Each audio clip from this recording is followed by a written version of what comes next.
کچھ لوگ زندگی میں تو پیچھے رہ جاتے ہیں لیکن ان کا پیٹ آگے نکل جاتا ہے۔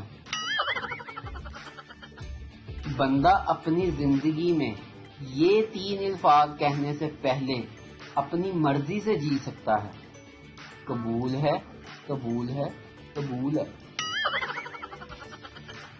میں نے ایک بات بڑی غور کی ہے، چائے پینے کے ساتھ ساتھ اگر فون پر بات کرو تو بندہ 3-4 فیکٹریوں کا مالک لگتا ہے۔ پاگل خانے کا معائنہ کرتے ہوئے ڈاکٹر صاحب ایک کمرے میں داخل ہوئے تو دیکھا کہ کمرے میں کوئی بھی نہیں تھا۔ نرس سے پوچھا سب لوگ کہاں ہیں؟ نرس نے بتایا سب لوگ یہی ہیں لیکن اپنے اپنے بیڈ کے نیچے گھسے ہوئے ہیں۔ تو ڈاکٹر صاحب نے وجہ پوچھی۔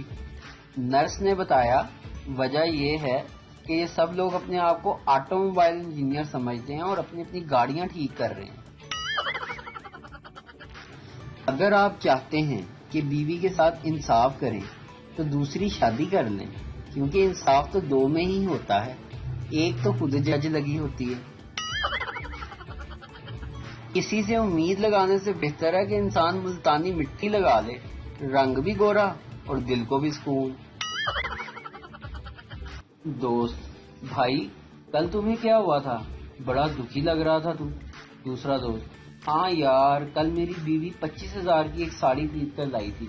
پہلا دوست: ارے یار تو آج اتنا خوش کیوں ہے؟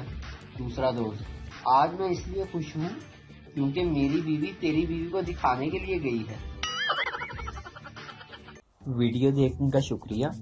لائک کیجیے ہمارا پیج NTV اردو اور ویڈیو پسند آئے تو ضرور شیئر کیجیے۔